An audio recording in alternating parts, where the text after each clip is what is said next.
La Champions League es muy diferente a la fracasada Superliga Europea. Es la Champions League un torneo de una verdadera meritocracia. Los clubes pobres tienen opciones reales de gloria en la Champions League.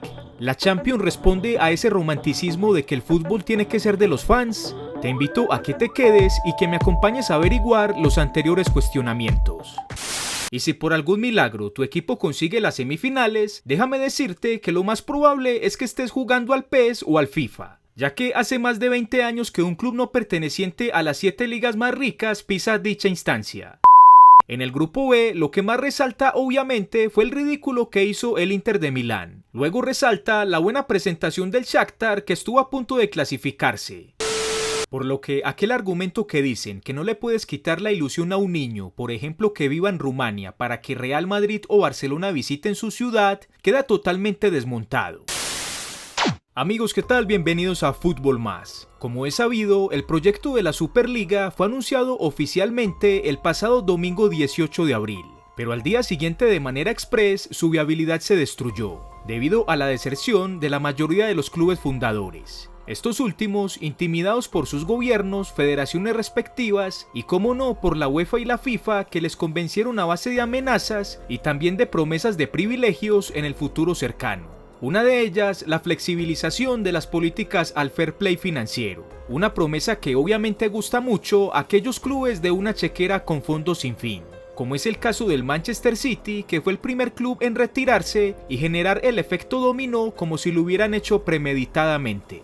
Sin lugar a duda, la mayor presión en contra del naciente campeonato fue de los propios hinchas ingleses, que no tardaron en ir a las sedes y estadios de sus equipos a protestar por este nuevo torneo, que lo consideraban principalmente como un campeonato clasista, donde se marginaban a los clubes de presupuestos inferiores y donde no se tenía en cuenta la meritocracia para participar en él, ya que el pensado era que los 15 clubes fundadores iban a tener una plaza fija. Apoyados y camuflados en estas protestas de los hinchas, las federaciones, la UEFA, la FIFA y los clubes desertores justificaron sus propios intereses y le dieron fin a la Superliga, dando a entender que la Champions actual es un mejor torneo donde supuestamente no hay clasismos, sí existe la meritocracia y los clubes poderosos no tienen plazas fijas. ¿Pero realmente es eso cierto? A continuación, te invito para que investiguemos si esta Champions League sí concuerda con el romanticismo y esa moralidad del colectivo que defiende la meritocracia y rechaza el clasismo donde el rico siempre aplasta al pobre. Sin más, espero estés cómodo y lo disfrutes. Quiero recomendarte que te descargues la aplicación gratuita OneFootball. Escoge tus clubes, selecciones, jugadores y ligas favoritas, para que siempre estés al tanto de sus últimas noticias. La sección de partidos es bastante buena, ya que todo es en tiempo real. Marcadores, alineaciones, pronósticos y siguientes partidos. Además, si eres de Colombia, Perú, Ecuador, Venezuela, Argentina, Bolivia, Chile, Uruguay o Paraguay, podrás ver gratis en directo todos los partidos de la Bundesliga. Abajo en la descripción y en el comentario fijado te dejo el enlace de descarga gratuita.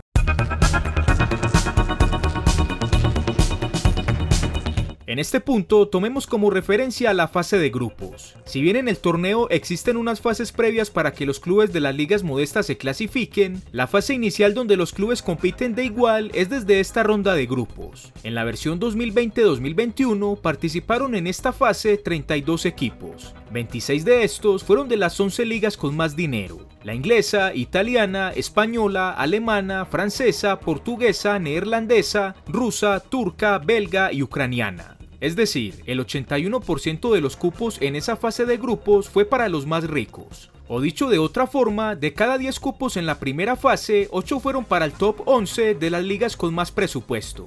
Las ligas que se ubican del puesto 12 al 24 en presupuesto solo accedieron a los restantes 6 cupos, es decir, apenas tuvieron acceso al 19% de las plazas, o lo que es lo mismo, de cada 10 cupos en la fase de grupos solo pueden acceder a 2. Y de las ligas número 25 a las 55 en orden de presupuesto en Europa, ninguna pudo ganar ni un solo cupo, es decir, 31 ligas no tuvieron acceso a esta competición. Con lo anterior, podemos deducir que esta Champions League sí es clasista, y el cuento de las oportunidades a los clubes pobres acá poco aplica. Por ejemplo, si no eres habitante de los países de las 11 principales ligas, la probabilidad de que tu club se clasifique a la primera fase de la Champions League es realmente muy reducida. Por lo que aquel argumento que dicen que no le puedes quitar la ilusión a un niño, por ejemplo que viva en Rumania, para que Real Madrid o Barcelona visiten su ciudad, queda totalmente desmontado, ya que por lo visto en esta competición esa posibilidad es muy improbable.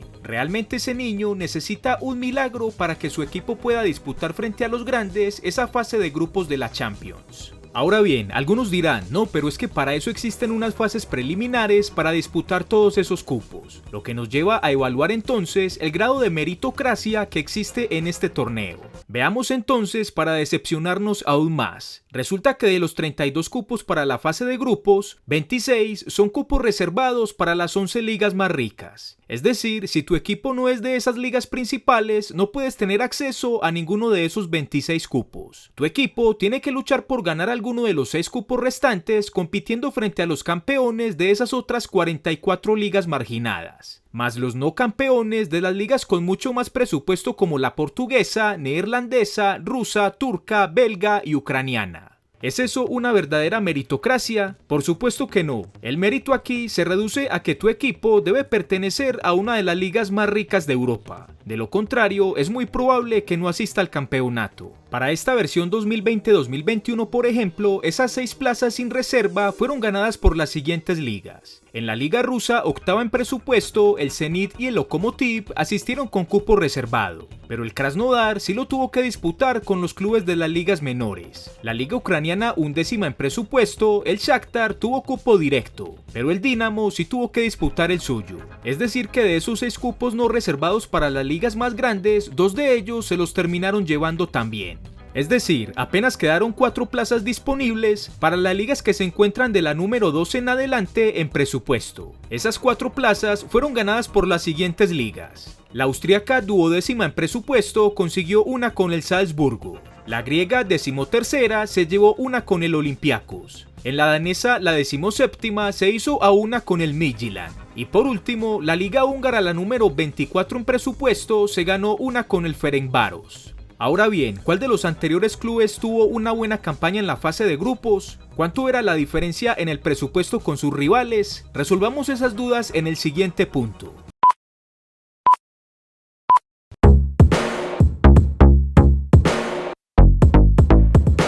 En esta fase demos un vistazo a todos los grupos mirando los puntos con los que finalizaron cada uno de los clubes y viendo el presupuesto que invirtieron en fichajes desde el verano del 2017, es decir, lo que gastaron en jugadores en las últimas 3 temporadas. En el grupo A, el dinero habla por sí solo. El Atlético de Madrid gastó 10 veces más que el Salzburgo y el Lokomotiv, y el Bayern Múnich 5 veces más. ¿Será que tenían alguna opción el club ruso y austriaco de avanzar a octavos? Creo que no. En el grupo B, lo que más resalta obviamente fue el ridículo que hizo el Inter de Milán. Luego resalta la buena presentación del Shakhtar, que estuvo a punto de clasificarse. Sin embargo, por su condición de ser el club más pobre del grupo, se quedó sin su plaza a octavos, como era lo lógico si de dinero hablamos. En el C solo había un millonario, el Manchester City, que pasó invicto sin problemas. Los demás 3 con presupuestos similares se disputaron la segunda posición, pero el más pobre Olympiacos quedó por fuera. En el grupo D, el dinero habló por sí solo. Los del mejor presupuesto se clasificaron y el pobre Midtjylland escasamente pudo sumar 2 puntos que concuerdan con su pobre inversión.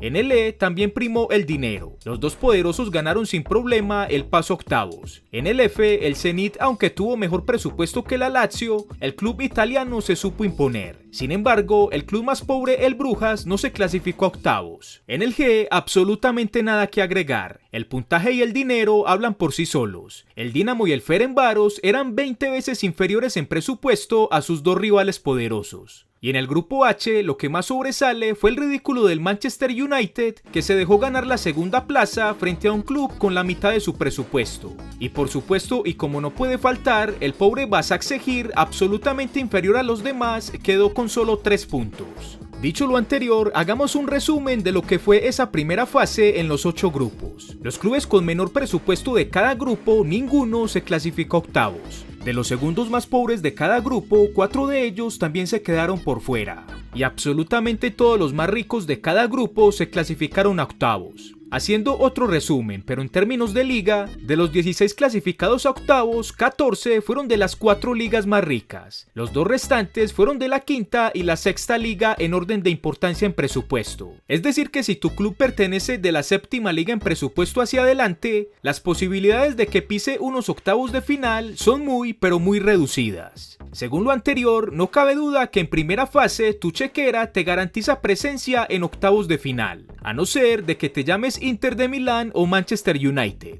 Y si no perteneces a las 6 ligas más poderosas, olvídate de avanzar a los octavos de final. ¿En la fase de grupos los clubes pobres tienen oportunidad de avanzar? Por supuesto que no. ¿Hay meritocracia en la Champions League cuando hay clubes hasta 20 veces inferiores en presupuestos a sus rivales en la fase de grupos? Por supuesto que tampoco. Antes de continuar, quiero invitarte a que le des un vistazo a la pestaña de unirse que está abajo en color azul, para que conozcas los 9 beneficios que tengo para los que decidan apoyarme como miembros del canal. Te invito entonces a que seas más protagonista aquí en Fútbol Más.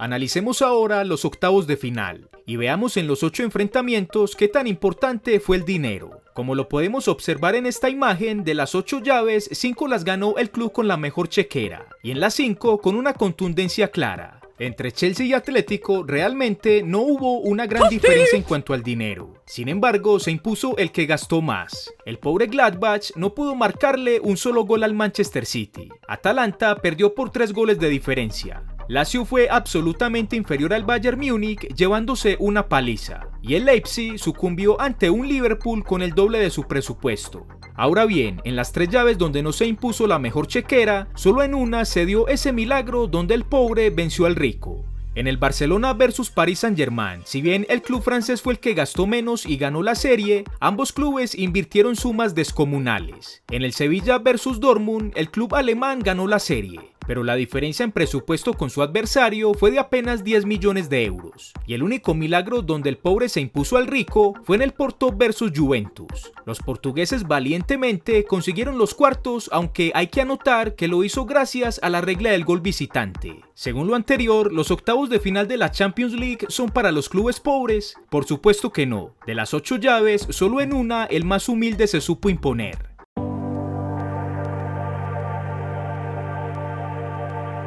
En los cuartos de final ni vale la pena analizar a fondo. Las 4 llaves fueron ganadas por el club con la mejor chequera, como lo vemos en esta imagen, pero 3 de las 4 llaves fueron jugadas por clubes millonarios. La única importante para el tema que estamos tratando fue la del Chelsea vs Porto. Pero el club londinense supo imponer sus 618 millones que invirtió de más en comparación a su modesto pero valiente adversario portugués. Ahora bien, hagamos la misma pregunta. ¿Son los cuartos de final adecuados para clubes pobres? ¿Existe la meritocracia en esta instancia? Pues ni lo uno ni lo otro. A los cuartos de final, si no eres rico, debes ingresar con milagros a bordo. Y si hablamos de meritocracia, acá es muy complicado, donde tus rivales millonarios como mínimo te quintuplicarán tu inversión, como lo hizo Chelsea con Porto. Y en esta fase de cuartos de final, ¿no notan algo curioso? De los 8 equipos participantes, hay 4 clubes de los 12 iniciales fundadores de la fracasada Superliga: Real Madrid, Liverpool, Manchester City y Chelsea. Hay otros 3 que se suponía también iban a estar en ese grupo final de los 15 clubes fundadores: Bayern Múnich, Paris Saint-Germain y Borussia Dortmund. Estos últimos, si bien nunca estuvieron de acuerdo en este torneo, los otros fundadores de la Superliga sí les querían adentro.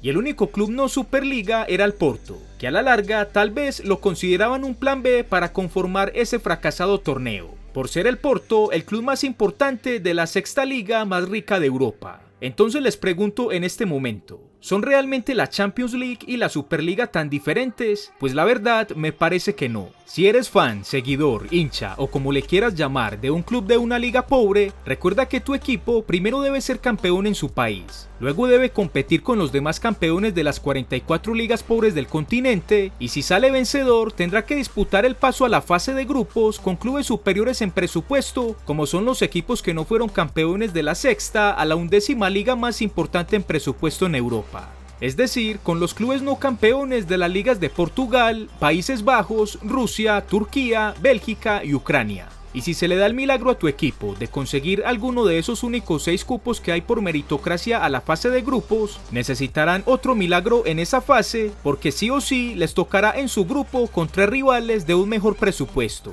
Si por alguna razón tu equipo consigue los octavos, déjame decirte que debes de disfrutarlo al máximo, ya que es una auténtica hazaña que con tantas circunstancias en contra esté situado en esa importante fase. Si se da el milagro de que pase a cuartos, déjame decirte que será incluido en todos los videos que hagan en YouTube de los clubes revelaciones de la Champions League, donde por cierto está el Apoel de Chipre de la temporada 2011-2012, único club humilde o pobre o no perteneciente a las 7 principales ligas del continente que pisó unos cuartos de final en la última década. Y si por algún milagro tu equipo consigue las semifinales, déjame decirte que lo más probable es que estés jugando al PES o al FIFA, ya que hace más de 20 años que un club no perteneciente a las 7 ligas más ricas pisa dicha instancia. El último fue el Dinamo de Kiev en la temporada 98-99 con aquella gran plantilla donde se encontraba la joven promesa Andriy Shevchenko. Expuesto lo anterior, ¿todavía crees que la Superliga Europea era tan diferente a la Champions League? ¿En verdad crees que la Superliga va en contra de los fans del fútbol? ¿Acaso la actual Champions no va también en contra de esos hinchas de las ligas humildes y de los clubes pobres de las ligas poderosas? Como pudimos ver, la meritocracia que hay en la Champions es muy mínima, tal cual iba a ser la de la Superliga.